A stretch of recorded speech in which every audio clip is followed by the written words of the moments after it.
ये बात पुरानी है लेकिन एकदम सच्ची है। एक गांव में संजीव नाम का लड़का रहता था।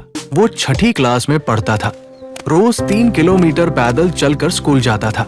पढ़ाई में नील बटा सन्नाटा था। उसका मन पढ़ाई में लगता ही नहीं था। स्कूल जाना और आना बस, फिर पूरे दिन मस्ती। स्कूल जाते हुए उधम, स्कूल से आते हुए उधम।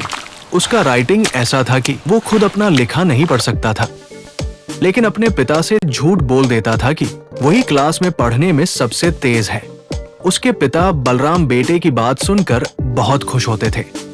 उन्हें अपने बेटे पर गर्व होता कि उनका बेटा पढ़ाई में बहुत होशियार है। दिन गुजरते जा रहे थे। संजीव की दिनचर्या में कोई बदलाव नहीं आया था।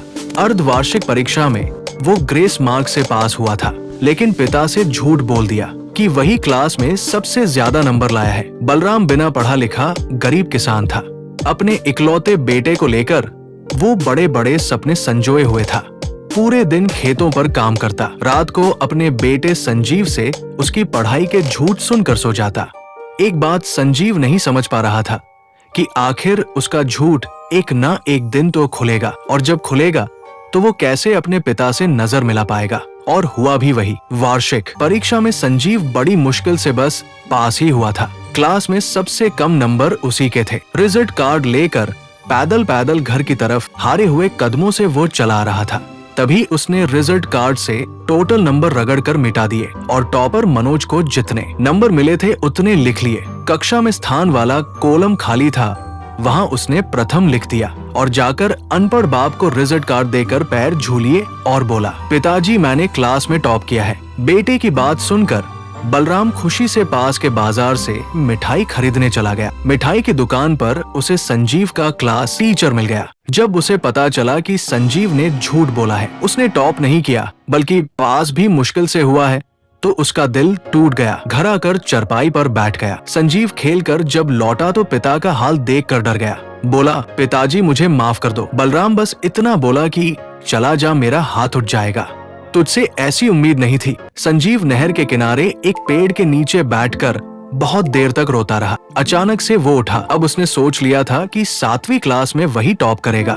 कई दिन गुजर गए। पिता से नजरें बचाता फिर रहा था। सोच लिया कि 7वीं में वही टॉप करेगा, लेकिन कैसे? तभी उसे याद आया कि देवेंद्र उसी के गांव का है और उसके ही स्कूल में पढ़ता है। देवेंद्र की कभी दूसरी तो कभी तीसरी पोजीशन क्लास में आती थी, लेकिन वो 9वीं क्लास में था। अब संजीव ने देवेंद्र को गौर से ऑब्जर्व करना शुरू कर दिया। उसने देखा कि देवेंद्र का राइटिंग बहुत सुंदर है। देवेंद्र स्कूल के रोज के काम को रोज खत्म करता है, कल के लिए नहीं छोड़ता। संजीव ने और कठिन नियम बनाया। वो रोज का काम रोज करता था, फिर उसे ऐसे याद करता था जैसे कल ही एग्जाम होने वाले हों, और जो अगले दिन पढ़ाया जाना होता था उसे पढ़ कर जाता था। बलराम ने भी ये देखा कि अब उसका लड़का दिन रात पढ़ाई में एक कर रहा है। अर्धवार्षिक परीक्षा में संजीव की 8वीं पोजीशन थी क्लास में। इससे उसका मनोबल और बढ़ गया था। अब उसने अपने राइटिंग को सुधारना शुरू कर दिया था। वार्षिक परीक्षा में जब परिणाम घोषित हुए तो संजीव का नाम उसकी क्लास में सबसे ऊपर था। उसने टॉप कर दिया था। एक पल को तो उसे विश्वास ही नहीं हो रहा था। रिजल्ट कार्ड प्रिंसिपल से लेते हुए उसकी आंखों में आंसू थे। प्रिंसिपल के पैर छूकर वो सीधा क्लास टीचर के पास गया। उनके पैर छुए और बोला, सर आपको मेरे साथ मेरे घर चलना पड़ेगा, क्योंकि आप बताएंगे तभी पिताजी को विश्वास होगा कि मैंने टॉप कर दिया है। बेटे को क्लास टीचर के साथ आते देख एक बार तो बलराम डर गया था, लेकिन सच्चाई जानकर उसने संजीव को गले से लगा लिया था। पिता के गले लगकर खूब रोया था संजीव। आज संजीव शायद 50 या 55 साल का होगा, लेकिन जो खुशी उसे उस दिन बाप के गले लगकर मिली थी, वैसी खुशी आज तक किसी बात से नहीं मिली। बड़ा अधिकारी बन गया है।